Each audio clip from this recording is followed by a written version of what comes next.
नमस्कार, मैं हूं आपके साथ पूर्णिमा मिश्रा और हमारे इस खास कार्यक्रम मोदी मुल्क और मुसलमान में आप सभी का स्वागत है। मोदी मुल्क और मुसलमान इसीलिए क्योंकि आज जब हम भारत दुनिया की 5वीं सबसे बड़ी अर्थव्यवस्था है और आने वाले 5 सालों में तीसरी सबसे बड़ी इकोनॉमी बनने की राह पर है, तो कामयाबी का यह सफर भारत के मुस्लिमों के योगदान के बिना संभव नहीं। आज अगर पीएम मोदी 2047 में विकसित भारत का संकल्प लेकर चल रहे हैं, तो उनके इस संकल्प को पूरा करने का जिम्मा देश के 140 करोड़ लोगों के साथ देश के करीब 19% मुसलमानों का भी है। और वो इसीलिए क्योंकि आज भारत में इंडोनेशिया के बाद सबसे बड़ी मुस्लिम आबादी रहती है। न सिर्फ रहती है बल्कि इस देश को आगे बढ़ने में सहयोग भी करती है। लेकिन सियासत का चश्मा ही कुछ ऐसा है कि मुसलमानों को एक वोट बैंक की तरह देखा जाने लगा और इस वोट बैंक के अपने अपने ठेकेदार भी पैदा हो गए। लेकिन इन ठेकेदारों से मुस्लिमों को क्या मिला, ये बड़ा सवाल है। लेकिन उससे भी बड़ा सवाल कि आखिर आज देश के मुस्लिम मोदी सरकार के बारे में क्या सोचते हैं, क्योंकि पीएम मोदी की नेशनल पॉलिटिक्स में एंट्री से पहले ही एक नैरेटिव तैयार कर दिया गया था। नैरेटिव ये कि वो देश के मुस्लिमों को बतौर नेता पसंद नहीं, वो मुसलमानों के बीच अलोकप्रिय हैं। लेकिन क्या वाकई में ऐसा है? और इस तरह के नैरेटिव्स जिस बुनियाद पर गढ़े गए, उनकी हकीकत क्या है? ये बड़ा सवाल है। सवाल ये भी है कि आखिर देश के मुस्लिमों के प्रधानमंत्री मोदी और उनकी सरकार के प्रति क्या विचार हैं? क्या वाकई वो उन्हें नापसंद करते हैं या फिर उनसे प्यार करते हैं? हमारा कार्यक्रम मोदी मुल्क और मुसलमान इन्हीं सवालों की पड़ताल करता है और इसी सिलसिले में जब हम शहर दर शहर गुजरे तो जो जवाब मिले वो न सिर्फ दिलचस्प थे बल्कि आंखें खोलने वाले भी। और इसीलिए आज आपको भी हमारा ये शो जरूर देखना चाहिए ताकि मुस्लिमों को वोट बैंक की तरह देखे जाने की जगह देश के विकास में उनकी भागीदारी, उनकी जरूरतों और उनके विचारों को भी सुना और समझा जाए। और जिस बुनियाद पर प्रधानमंत्री मोदी को लेकर मुस्लिमों के बारे में नैरेटिव्स गढ़े जाते हैं, उनकी हकीकत भी बेपर्दा हो जाए। नमस्कार, मैं हूं कमलेश गुप्ता और आप देख रहे हैं भारत 24 का खास कार्यक्रम मोदी मुल्क और मुसलमान। इस वक्त हम मौजूद हैं जनपद प्रयागराज के हंडिया कस्बा क्षेत्र में। यहाँ पे कुछ मुस्लिम समाज के लोग हैं और आइए हम जानते हैं इनकी आखिर राय क्या है आने वाले लोकसभा 2024 में, और ये मोदी सरकार को फिर से लाते हैं या फिर सत्ता की उलट पलट करते हैं। इसी के साथ हमारे साथ कुछ लोग यहाँ पे मौजूद हैं, आइए हम बात करते हैं और जानते हैं क्या है इनकी राय। क्या नाम है आपका? मुनीर अहमद। क्या लगता है 2024 में जो लोकसभा चुनाव आ रहा है, किसको चुनना पसंद करेंगे आप प्रधानमंत्री के रूप में? जो इस समय सरकार चल रही है वही सरकार आनी चाहिए। नहीं, जब 2014 में मोदी सरकार आई थी तो तरह तरह की भ्रांतियां फैलाई जा रही है कि मुस्लिम समुदाय के लिए ये सही नहीं होगा। क्या लगता है आपको, किस तरह की वो भ्रांतियां थी? देखिए, अभी कल परसों हम एक यूट्यूब देख रहे थे, यूट्यूब में तो एक मुस्लिम बच्ची को योगी जी उसको प्यार कर रहे थे, मुसलमान की औरत से बच्चा को लेकर के, और उसको खीर खिला रहे थे चम्मच से। अब ये तो देखिए लोग फहराते हैं, मगर कहीं कहीं वो अच्छा भी करते हैं। भाई देखिए, जो गलत करता है उसके लिए तो भाई दिक्कत है ही, उसको ये सरकार अच्छी नहीं लगेगी। और जो साधारण आदमी है उसके लिए तो सरकार बेहतर है। क्या लगता है कि मोदी सरकार में कुछ बेहतर हुआ है? बेहतर तो हो रहा है भाई, शांति है, बढ़िया है।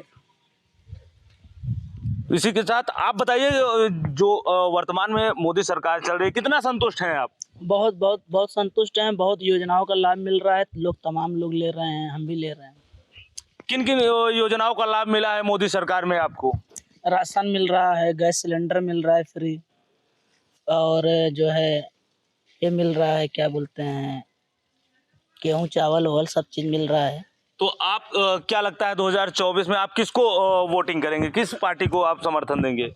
मैं तो बीजेपी को वोट करूंगा, उनकी सरकार अच्छी है। कोई मतलब मोदी जी का कार्य अच्छा है? मोदी जी का कार्य अच्छा है, कोई भेदभाव नहीं, सबका साथ, सबका विकास, सबका विश्वास के साथ जो है काम चल रहा है, बढ़िया चल रहा है। क्या नाम है आपका? मोहम्मद सईद। क्या लगता है 2024 में किसको समर्थन करेंगे आप? मोदी, नरेंद्र दास मोदी को। कहीं आपको क्या लगता है कि मतलब जो इसके पहले जो सरकारें थी उनकी अपेक्षा जो मोदी सरकार है उसमें क्या बेहतर मिल रहा है आपको? बहुत बेहतर हुआ है, 10 सालों में बहुत बेहतर हुआ है काम। हर जगह डेवलपमेंट हुआ है, हर कानून का राज सही चल रहा है, समझो। बेधड़क आदमी आ जा रहा है, कोई दिक्कत नहीं है। हाँ, जो गुंडा माफिया राज है उसके लिए दिक्कत है। क्या नाम है आपका? नूराइन अहमद। क्या लगता है आपको 2024 के चुनाव में क्या होगा? झारम-झार मोदी सरकार फिर 400 पार आएगी। अब तक इतनी गरीबों की योजनाएं, कभी आवास नहीं बनता था।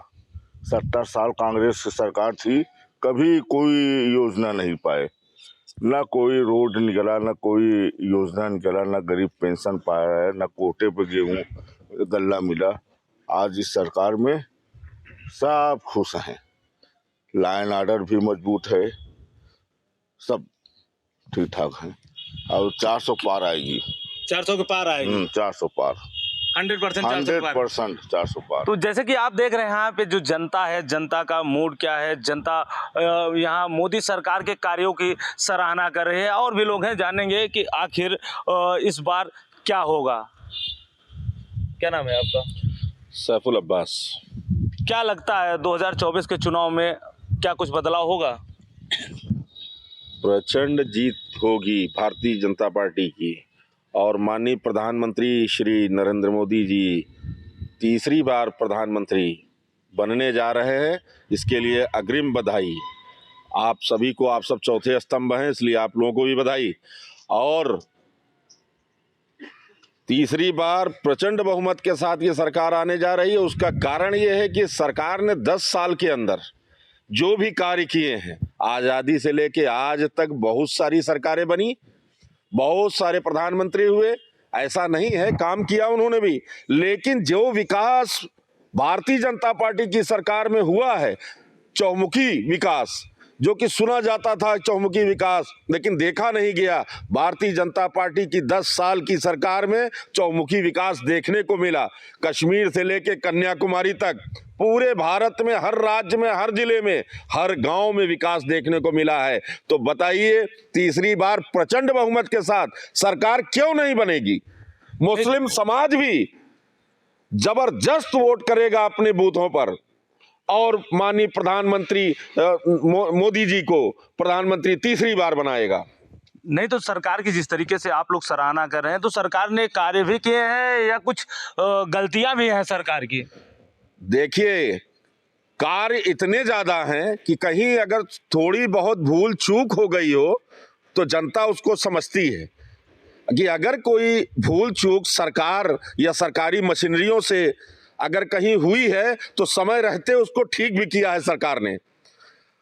तो कार्य इतने ज्यादा हैं, चाहे वो पात्रों को लाभ योजना देने मिलने की बात हो, चाहे वो राष्ट्र का विकास हो, चाहे वो किसी भी क्षेत्र में मेडिकल लाइन हो, साइंस की लाइन हो, व्यापार हो, या शिक्षा की लाइन हो, या गरीब किसानों को संभालने की बात हो, या सूक्ष्म उद्योग, लघु उद्योग को बैंक द्वारा लोन दे करके बल देने की बात हो, या तमाम कृषि भत्ता और तमाम बहुत सारी चीज़ें हैं जो कि कॉलोनी और गल्ला और पेंशन, ये तो बड़ी मशहूर है।